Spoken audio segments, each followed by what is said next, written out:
আসসালামু আলাইকুম। দশম শ্রেণীর শিক্ষার্থীরা, আশা করি সবাই ভালো আছো। অনলাইন ক্লাসে তোমাদেরকে স্বাগত জানাচ্ছি। আজকে আমরা আলোচনা করব জীববিজ্ঞান। তোমাদের মূল্যায়ন পরীক্ষার সিলেবাসে আছে পঞ্চম অধ্যায়।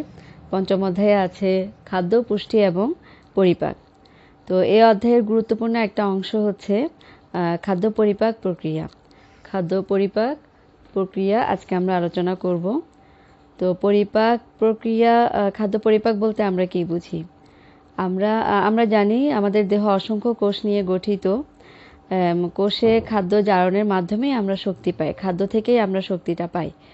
কিন্তু এই যে খাদ্য, আমরা যে অবস্থায় খাদ্যটাকে গ্রহণ করি সেই অবস্থায় জটিল অবস্থায় থাকে, জটিল যৌগ হিসেবে থাকে, সে অবস্থায় আমাদের কোষ সেটা শোষণ করতে পারে না। তো খাদ্য কোষের শোষণ উপযোগী সরল এবং তরল উপাদানে রূপান্তরিত হওয়ার প্রক্রিয়াটাই হচ্ছে খাদ্য পরিপাক প্রক্রিয়া। তাহলে পরিপাক বলতে আমরা কি বুঝি? যে প্রক্রিয়ায় জটিল খাদ্য ভেঙে সরল, তরল এবং কোষে শোষণ উপযোগী উপাদানে রূপান্তরিত হয়, সেই প্রক্রিয়াটাকে বলা হচ্ছে পরিপাক প্রক্রিয়া। আচ্ছা, পরিপাক প্রক্রিয়া পড়ার জন্য আমাদেরকে পরিপাক তন্ত্র সম্পর্কে জানতে হবে। অর্থাৎ যে তন্ত্রের মাধ্যমে আমাদের খাদ্যটা পরিপাক হচ্ছে, সরল এবং তরল উপাদানে রূপান্তরিত হচ্ছে, সেই তন্ত্রকে বলা হচ্ছে পরিপাক তন্ত্র। তাহলে পরিপাক তন্ত্র, আমরা জানি প্রতিটা তন্ত্র অনেকগুলো অঙ্গ নিয়ে গঠিত। আমাদের খাদ্যের পরিপাক তন্ত্র কি কি অংশ নিয়ে গঠিত সেটা আমাদের আগে জেনে নিতে হবে। পরিপাক নালী বা পৌষ্টিক নালী বলতে আমরা কি বুঝি? পৌষ্টিক নালী বা পরিপাক নালী, আমরা খাদ্য গ্রহণ করার পর প্রথমে খাদ্যটা আমাদের মুখছিদ্রের মাধ্যমে আমরা খাদ্যটা গ্রহণ করছি। মুখছিদ্রের পরবর্তী অংশ আছে আমাদের মুখগহ্বর। মুখগহ্বরে আছে আমাদের দাঁত আছে, জিহ্বা আছে। দাঁত এবং জিহ্বা, দাঁতের মুখগহ্বরের ভেতরে দাঁত খাদ্যকে কেটে ছোট ছোট অংশে রূপান্তরিত করে। তাহলে দাঁত বা জিহ্বা খাদ্যকে নাড়াচাড়া করে এই যে দাঁতকে খাদ্য চিবাতে সাহায্য করে। এই যে খাদ্যের যে পরিবর্তন, এখানে কিন্তু কোনো রাসায়নিক পরিবর্তন হচ্ছে না। এখানে আসলে খাদ্য ছোট ছোট টুকরোয় রূপান্তরিত হচ্ছে। তো এটা খাদ্যের দুই ধরনের পরিবর্তন হয়, এই যে যান্ত্রিক প্রক্রিয়া, আরেকটা হচ্ছে রাসায়নিক প্রক্রিয়া। আর রাসায়নিক প্রক্রিয়ায় খাদ্যের উপাদানগুলোর গঠন পরিবর্তন হয়ে যাবে, রাসায়নিক গঠন পরিবর্তন হয়ে যাবে, তখন এই পরিবর্তনটাকে বলা হচ্ছে রাসায়নিক পরিবর্তন। তাহলে রাসায়নিক প্রক্রিয়া, তাহলে দুই ধরনের প্রক্রিয়া আছে খাদ্য পরিপাকে, যান্ত্রিক প্রক্রিয়া এবং রাসায়নিক প্রক্রিয়া। তো মুখগহ্বরে এই যে দাঁত আছে, এরপরে মুখগহ্বরের পরের অংশ হচ্ছে গলবিল। গলবিল অন্ননালীর মুখগহ্বরের পরে থেকে অন্ননালীর উপরের অংশটাকে বলা হচ্ছে গলবিল। এরপর আছে অন্ননালী, লম্বা একটা নালী, পাকস্থলী পর্যন্ত যে লম্বা নালীটি থাকবে সেটাকে বলা হচ্ছে অন্ননালী। তারপরে পরিপাকতন্ত্রের আরেকটা পরবর্তী অংশ হচ্ছে পাকস্থলী, একটা থলের মতো অংশ যেটা পুরু এবং পেশি দিয়ে গঠিত। এই যে পাকস্থলী, এটা থলের মতো অংশ। এখানেও খাদ্যের আংশিক পরিবর্তন হয় এবং এখানে খাদ্য কিছুক্ষণ জমা থাকে। এরপরে পাকস্থলীর পরবর্তী অংশ হচ্ছে যে নালীটা এখানে চলে গেছে, সেটা হচ্ছে ক্ষুদ্রান্ত্র। এখানে আছে ক্ষুদ্রান্ত্র, এই যে সরু নালী। পাকস্থলীর পরের অংশটাকে আসলে অন্ত্র বলা হয়। এই অন্ত্রকে আবার দুই ভাগে ভাগ করা হয়েছে, ক্ষুদ্রান্ত্র এবং বৃহদান্ত্র। ক্ষুদ্রান্ত্রের নালীটা তুলনামূলকভাবে সরু এবং বৃহদান্ত্রের নালীটা তুলনামূলকভাবে চওড়া। এখন ক্ষুদ্রান্ত্রকে আবার তিনটা অংশে ভাগ করা হয়। এই যে পাকস্থলীর পরবর্তী অংশ যেটা নালী, সেই অংশকে আবার তিনটা অংশে ভাগ করা হয়। প্রথম অংশ হচ্ছে ডিওডেনাম, তারপরের অংশ জেজুনাম এবং তার পরবর্তী অংশ ইলিয়াম। ইলিয়াম হচ্ছে সর্বশেষের অংশ এবং প্রথম অংশটা হচ্ছে ডিওডেনাম এবং মাঝের অংশটা হচ্ছে জেজুনাম। এই তিনটা অংশ নিয়ে ক্ষুদ্রান্ত্র গঠিত। তারপর ক্ষুদ্রান্ত্রের নালীটা যখন আরেকটু চওড়া হবে, একই নালী, পরিপাক নালী, এটা কিন্তু এখান থেকে খাদ্য যে নালী পথে যাচ্ছে সেটা পুরোটাকেই বলা হচ্ছে পৌষ্টিক নালী বা পরিপাক তন্ত্র। তো এখানে খাদ্য, এই যে ক্ষুদ্রান্ত্রের পরবর্তী অংশ হচ্ছে বৃহদান্ত্র।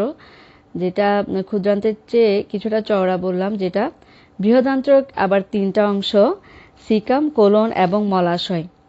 Caecum, colon, মলাশয়। বৃহদান্ত্রের প্রথম অংশকে সিকাম বলা হচ্ছে, তারপর হচ্ছে আছে কোলন এবং এরপরে আছে মলাশয়। মলাশয়ে মল জমা থাকে এবং এরপরে আছে পায়ুছিদ্র, পায়ুপথে মলত্যাগ করা হয়।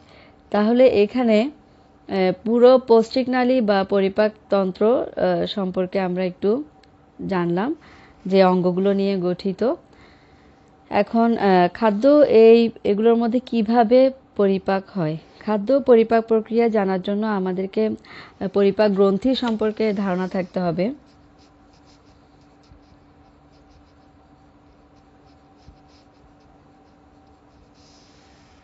পরিপাক গ্রন্থি বলতে আমরা কি বুঝি? যে গ্রন্থিগুলো থেকে নিঃসৃত রস খাদ্য পরিপাকে অংশ নেয়, অর্থাৎ খাদ্যকে জটিল থেকে সরল উপাদানে রূপান্তরিত করতে সাহায্য করে। এই গ্রন্থিগুলো থেকে নিঃসৃত রস খাদ্যকে পরিপাকে সাহায্য করে। এই জন্য এই গ্রন্থিগুলোকে বলা হচ্ছে পরিপাক গ্রন্থি। তো এখানে পরিপাক গ্রন্থিগুলো আছে, এখানে মুখ গহ্বরে লালা গ্রন্থি আছে, মুখ গহ্বরে থাকে লালা গ্রন্থি। লালা গ্রন্থি থেকে নিঃসৃত টায়ালিন এনজাইম শ্বেতসার জাতীয় খাদ্যকে আংশিক পরিপাকে সাহায্য করে। তাহলে এখানে আছে পরিপাক গ্রন্থ পাকস্থলী থেকে নিঃসৃত, পাকস্থলীর অন্তঃপ্রাচীর থেকে গ্যাস্ট্রিক গ্রন্থি থেকে নিঃসৃত, গ্যাস্ট্রিক গ্রন্থি আছে পাকস্থলীর অন্তঃপ্রাচীরে। তারপর আছে যকৃৎ, হচ্ছে আমাদের দেহের সবচেয়ে বড় গ্রন্থি। তো যকৃৎ থেকে নিঃসৃত এই যে পিত্তরস পিত্তথলিতে জমা থাকে, এখানে একটা থলের মতো অংশ আছে। আচ্ছা, আমরা যখন পরিপাকতন্ত্র আলোচনা করেছিলাম তখন পিত্তথলির কথা বোধহয় বলা হয়নি। এইখানে দেখো যকৃতের সাথে সংলগ্ন অবস্থায় একটা পিত্তথলি আছে।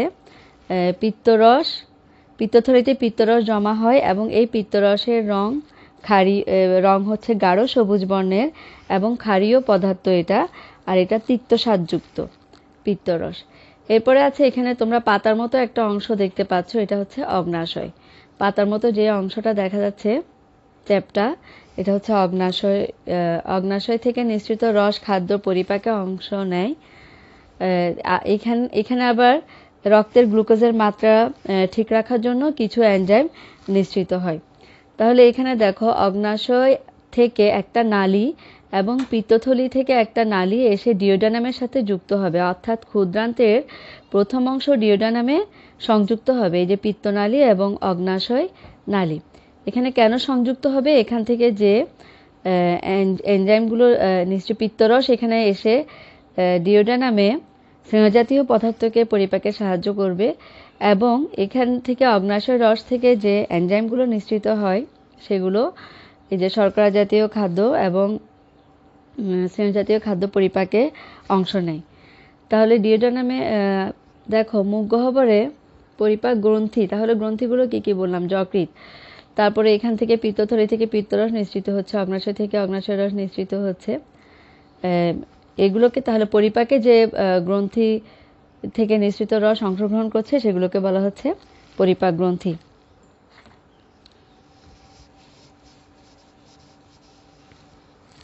এখন আমরা আমাদের মূল আলোচনায় যাই, যে খাদ্য পরিপাক প্রক্রিয়া মুখ গহ্বরে খাদ্যের কি পরিবর্তন হয়। প্রত্যেকটা অংশে তোমাদের বইয়ে দেখো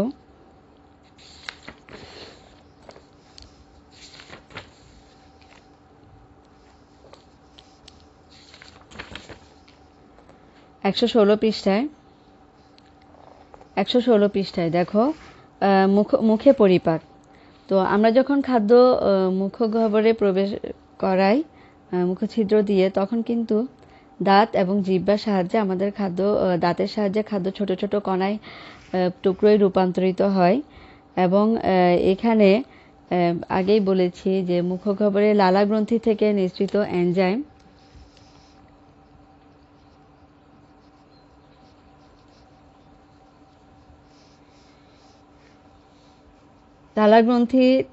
লালা গ্রন্থিতে আছে লালা রস।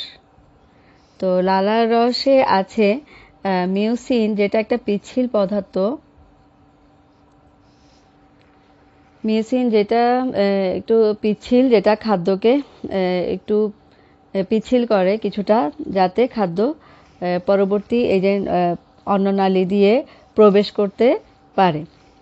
তো খাদ্য মিউসিন যে আঠালো ভাব থাকে সেটা খাদ্যকে পিচ্ছিল করে এবং মন্ডে রূপান্তরিত করে। দাঁত এটাকে ছোট ছোট টুকরো করার পর এটা পরে মিউসিনের সাথে মিশে মন্ডে রূপান্তরিত হয়। এরপরে দেখো লালারসে যে এনজাইম থাকে সেটা হচ্ছে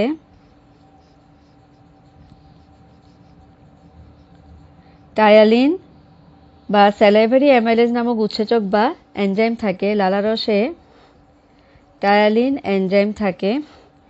এই এনজাইম শ্বেতসারকে মল্টোজে রূপান্তরিত করে। তাহলে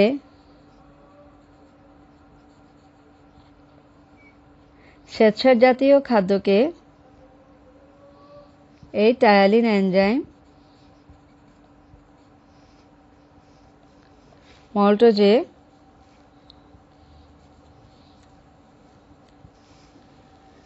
পরিণত করে। তাহলে দেখো লালারসে যে টায়ালিন এনজাইম আছে সেটা শ্বেতসার জাতীয় খাদ্যকে, অর্থাৎ এখানে আমরা যে শ্বেতসার জাতীয় খাদ্য কোনগুলোকে বলি, যে চাল, আলু, তারপরে চিনি, এ ধরনের শ্বেতসার জাতীয় খাদ্যকে টায়ালিন এনজাইম মল্টোজে রূপান্তরিত করে। অর্থাৎ কিছুটা পরিবর্তন করে, কিছুটা রাসায়নিক পরিবর্তন সাধিত হয়, শ্বেতসার জাতীয় খাদ্য মল্টোজে রূপান্তরিত হচ্ছে, কিছুটা সরল উপাদানে রূপান্তরিত হচ্ছে। এরপরে খাদ্য মন্ডে রূপান্তরিত হওয়ার পরে এটা অন্ননালীতে গলবিলে প্রবেশ করবে এবং গলবিল থেকে অন্ননালীতে প্রবেশ করবে। এখানে পেশিগুলোর ক্রমসংকোচন এবং প্রসারণের মাধ্যমে খাদ্য স্থানান্তরিত হচ্ছে। তাহলে পেশিগুলোর সংকোচন প্রসারণ, এই সংকোচন প্রসারণকে বলা হচ্ছে পেরিস্টালসিস প্রক্রিয়া। এখানে দেখো মুখগহ্বর থেকে খাদ্যদ্রব্য পেরিস্টালসিস প্রক্রিয়ায় অন্ননালীর মধ্য দিয়ে পাকস্থলীতে প্রবেশ করে। মুখগহ্বর থেকে খাদ্য অন্ননালীর মধ্য দিয়ে পেরিস্টালসিস প্রক্রিয়ায় পাকস্থলীতে প্রবেশ করে। কিভাবে প্রবেশ করছে? এই যে এখানে যে পেশিগুলো আছে সেগুলোর সংকোচন, একবার সংকুচিত হচ্ছে, একবার প্রসারিত হচ্ছে। এভাবে সংকোচন প্রসারণের মাধ্যমে খাদ্য এই পথ দিয়ে পরে পাকস্থলীতে চলে যায়।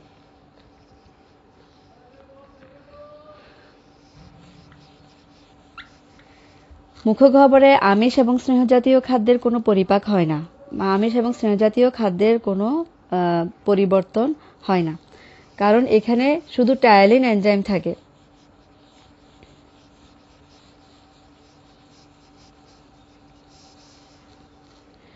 এরপরে দেখো পাকস্থলীতে খাদ্যের কি পরিবর্তন হয়।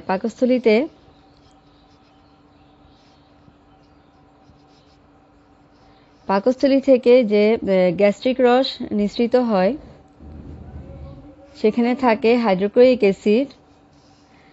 হাইড্রোক্লোরিক অ্যাসিডের কাজ কি? হাইড্রোক্লোরিক অ্যাসিড এখানে যদি কোনো ক্ষতিকর ব্যাকটেরিয়া থাকে, ক্ষতিকর ব্যাকটেরিয়াকে ধ্বংস করে দেয়। ক্ষতিকর ব্যাকটেরিয়া বা কোনো জীবাণু থাকে সেটাকে ধ্বংস করে।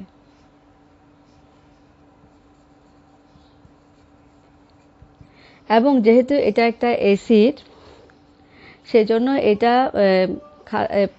খাদ্যের সাথে মিশে একটা অম্লীয় পরিবেশ সৃষ্টি করে, অর্থাৎ একটা অ্যাসিডীয় পরিবেশ সৃষ্টি করে। তাহলে দেখো এখানে হাইড্রোক্লোরিক অ্যাসিডের কাজ কি? ক্ষতিকর ব্যাকটেরিয়া নষ্ট করে এবং একটা অ্যাসিডীয় বা অম্লীয় পরিবেশ সৃষ্টি করে খাদ্য পরিপাকের জন্য। এরপর দেখো HCl নির্দিষ্ট নিষ্ক্রিয় পেপসিনোজেনকে সক্রিয় পেপসিনে রূপান্তরিত করে। পেপসিন হচ্ছে এমন একটা এনজাইম যেটা পাকস্থলীতে আমিষ জাতীয় খাদ্যকে পলিপেপটাইডে রূপান্তরিত করে। তাহলে এই পেপসিন প্রথমে নিষ্ক্রিয় পেপসিনোজেন অবস্থায় থাকে। এটাকে হাইড্রোক্লোরিক অ্যাসিড এটাকে সক্রিয় করে, অর্থাৎ এটা আমিষ জাতীয় খাদ্যের উপর এখন ক্রিয়া করতে পারবে। তাহলে পেপসিনের কাজ কি? পেপসিনের কাজ হচ্ছে আমিষ জাতীয় খাদ্যকে পেপসিন পলিপেপটাইডে রূপান্তরিত করবে।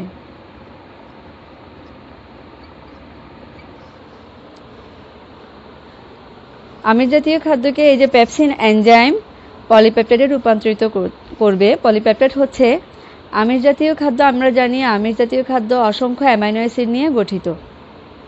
তাহলে এটাকে 2 বা ততোধিক অ্যামাইনো অ্যাসিড বিশিষ্ট যৌগ পলিপেপটাইডে রূপান্তরিত করবে।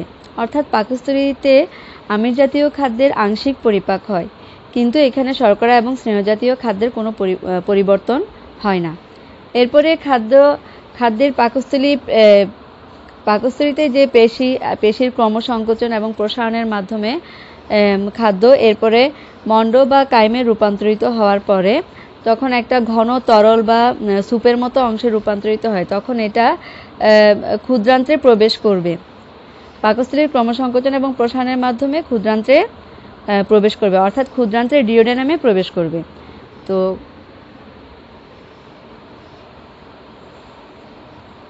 খাদ্যের বেশিরভাগ অংশই পরিপাক হয় মূলত ডিওডেনামে, ক্ষুদ্রান্ত্রের ডিওডেনামে পরিপাক হয়।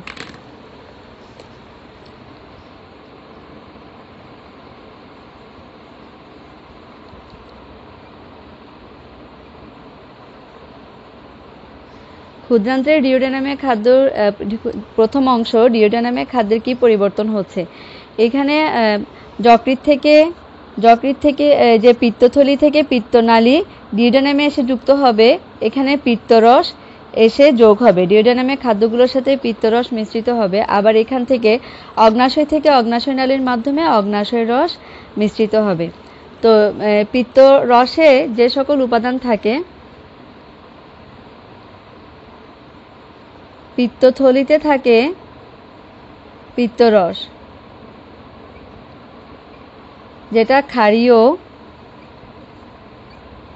গাঢ় সবুজ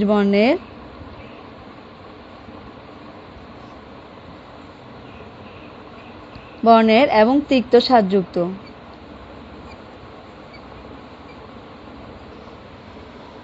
এই পিত্তরস খাদ্য পরিপাকের জন্য একটি ক্ষারীয় পরিবেশ সৃষ্টি করবে। এখানে খাদ্যের মধ্যে একটি ক্ষারীয় পরিবেশ সৃষ্টি করবে এবং পিত্তরসে যে পিত্তলবণ থাকে, পিত্তরসের প্রধান উপাদান পিত্তলবণ, গুরুত্বপূর্ণ উপাদান।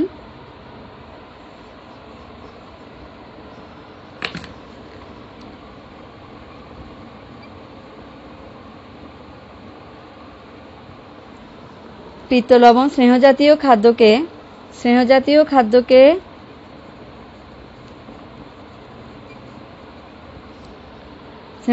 খাদ্য উপাদানকে ক্ষুদ্র ক্ষুদ্র দানায় রূপান্তরিত করে। স্নেহজাতীয় খাদ্যকে ক্ষুদ্র ক্ষুদ্র দানায় রূপান্তরিত করবে। এটা অনেকটা দেখতে সাবানের ফেনার মতো হয়ে যায়। তখন স্নেহজাতীয় খাদ্য কিছুটা ছোট ছোট দানায় রূপান্তরিত হয়। তাহলে এটাই পিত্তরসের কাজ। পিত্তরসের আরেকটা কাজ হচ্ছে খাদ্য পরিপাকের জন্য একটা ক্ষারীয় পরিবেশ সৃষ্টি করা। তারপর হচ্ছে অগ্নাশয় রস থেকে যে অগ্নাশয় রস আসবে,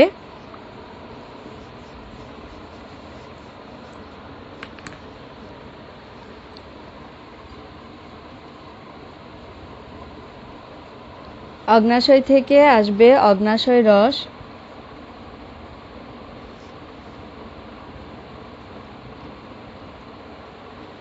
অগ্নাশয় রসে যে পাচক রস আসবে অগ্নাশয় থেকে, সেটাতে 3 ধরনের এনজাইম থাকে, ট্রিপসিন, অ্যামাইলেজ এবং লাইপেজ। ট্রিপসিন,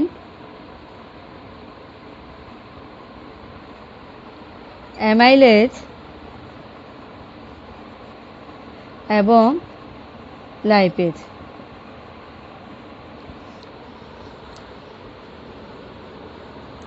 এনজাইম হচ্ছে এমন একটা রাসায়নিক উপাদান যেটা নির্দিষ্ট এনজাইম নির্দিষ্ট খাদ্যের উপর ক্রিয়া করবে। যেমন ট্রিপসিন এনজাইম আমিষ জাতীয় খাদ্যকে রূপান্তরিত করবে, অ্যামাইলেজ এনজাইম শর্করা জাতীয় খাদ্যের পরিবর্তন ঘটাবে এবং লাইপেজ এনজাইম স্নেহজাতীয় খাদ্য উপাদানের পরিবর্তন ঘটাবে। অর্থাৎ নির্দিষ্ট এনজাইম নির্দিষ্ট খাদ্যের উপর ক্রিয়া করছে। ট্রিপসিন কিন্তু শর্করা জাতীয় খাদ্যকে পরিপাক করতে পারবে না, বা অ্যামাইলেজ আমিষ জাতীয় খাদ্যকে পরিপাক করতে পারবে না। তাহলে এখানে নির্দিষ্ট এনজাইম নির্দিষ্ট খাদ্য উপাদানের উপর কাজ করছে। এখন এখানে দেখো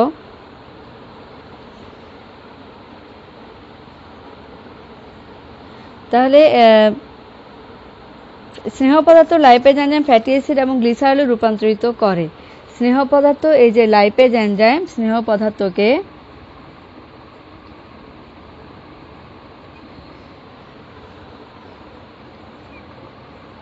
কিসে রূপান্তরিত করছে? সরল অপেক্ষাকৃত সরল উপাদান ফ্যাটি অ্যাসিড এবং কে করছে এটা? লাইপেজ এনজাইম ফ্যাটি অ্যাসিড এবং গ্লিসারলে রূপান্তরিত করছে। এই যে অগ্ন্যাশয় রসে যে এনজাইম আছে লাইপেজ এনজাইম স্নেহ পদার্থকে ফ্যাটি অ্যাসিড এবং গ্লিসারলে রূপান্তরিত করবে, অর্থাৎ স্নেহ পদার্থকে সরল উপাদানে রূপান্তরিত করবে।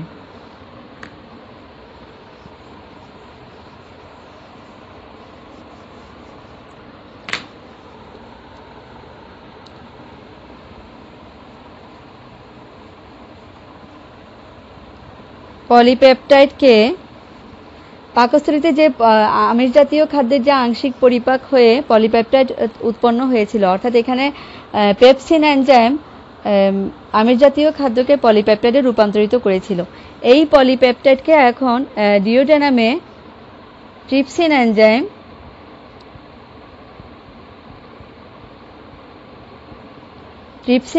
কিসে রূপান্তরিত করবে? অ্যামাইনো অ্যাসিড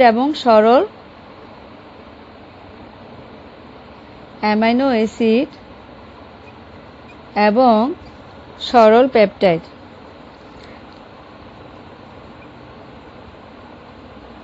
অর্থাৎ এখানে আমিষ জাতীয় খাদ্য এখানে আরও বেশি সরল উপাদানে রূপান্তরিত হবে, অর্থাৎ অ্যামাইনো অ্যাসিড এবং সরল পেপটাইডে রূপান্তরিত হবে। কোন এনজাইমের সহায়তায়?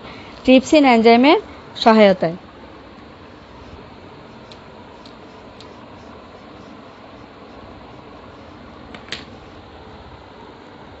এরপর দেখো শ্বেতসার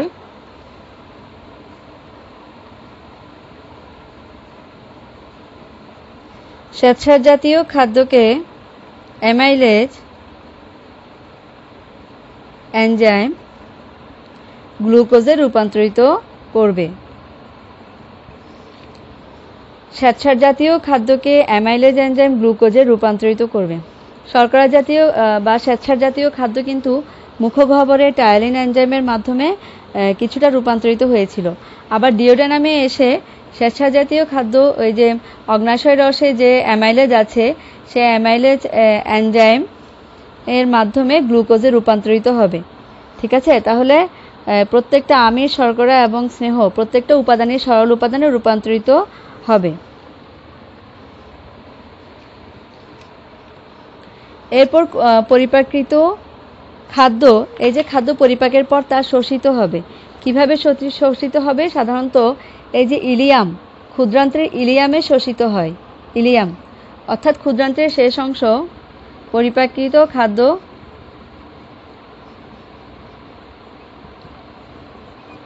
ইলিয়ামে শোষিত হবে। ক্ষুদ্রান্ত্রের ইলিয়ামে শোষিত হবে। তাহলে ক্ষুদ্রান্ত্রের ইলিয়ামে ক্ষুদ্রান্ত্রের ভেতরের দিকে এই যে নালী, এটার ভেতরের দিকে আঙ্গুলের মতো কতগুলো অভিক্ষেপ আছে। এগুলোকে একবচনে ভিলাস এবং বহুবচনে ভিলাই বলে। তাহলে এগুলোকে ভিলাস বলে অথবা বহুবচনে ভিলাই বলবে। তা এই আঙ্গুলের মতো অভিক্ষেপ আছে, এগুলোতে এই যে অসংখ্য রক্তনালী থাকে, এর ভেতরে যে ল্যাকটিয়াল নালী থাকে, এখানে অসংখ্য রক্তনালী থাকে, সূক্ষ্ম সূক্ষ্ম কৈশিক নালী থাকে। তখন এই যে খাদ্যের উপাদানগুলো শোষিত হয়ে রক্তের মাধ্যমে বাহিত হয়ে সারা দেহে পৌঁছে যাবে। তাহলে এখানে দেখো মূলত খাদ্য পরিপাকের পর ক্ষুদ্রান্ত্রের ইলিয়ামের ভিলাইয়ে খাদ্য শোষিত হয়। শোষিত হওয়ার পরে তাহলে বৃহদান্ত্রের কাজ কি? ক্ষুদ্রান্ত্রের পরে যে বৃহদান্ত্র আছে, বৃহদান্ত্রে মূলত খাদ্যের পুষ্টি উপাদান শোষিত হওয়ার পরে যে মল রূপে খাদ্যের অপাচ্য অংশ, যেগুলো দেহ থেকে বের করে দিতে হবে, দেহ থেকে নিষ্ক্রান্ত করতে হবে, যেগুলো বর্জ্য পদার্থ, যেগুলো আর প্রয়োজন নেই, সেই পদার্থগুলো থেকে এই যে পানি শোষণ করে বৃহদান্ত্রে কি হয়?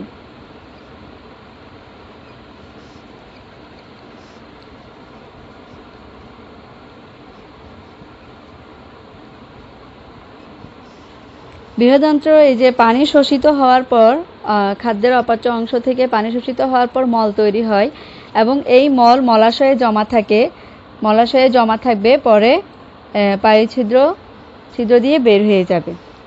তাহলে বৃহদন্ত্রের প্রথম অংশে কি হয়, পানি শোষিত হয়ে মলটা আলাদা হয়ে যায় আর মলাশয়ে মল জমা থাকবে, এটাই। আর খাদ্যের আরেকটা জিনিস আছে আত্তীকরণ। আত্তীকরণ বলতে আমরা কি বুঝি?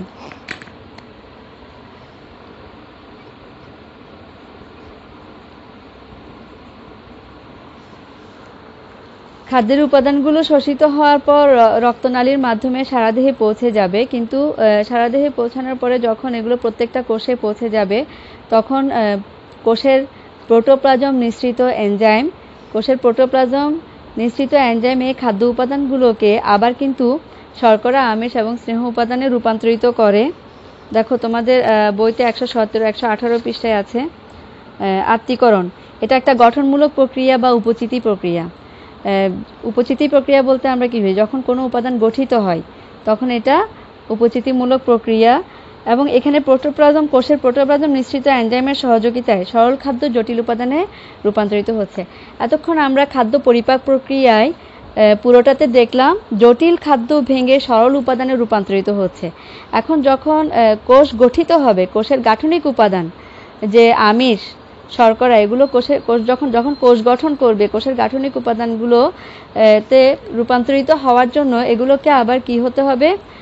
কোষের দেহের বৃদ্ধির জন্য কি কোষ বিভাজনের প্রয়োজন এবং কোষের গঠন প্রয়োজন। তখন এই প্রোটিন, এই আমিষ, এই সরল খাদ্যগুলো আবার জটিল খাদ্যে রূপান্তরিত হবে, অর্থাৎ আমিষ, স্নেহ এবং শর্করায় রূপান্তরিত হবে।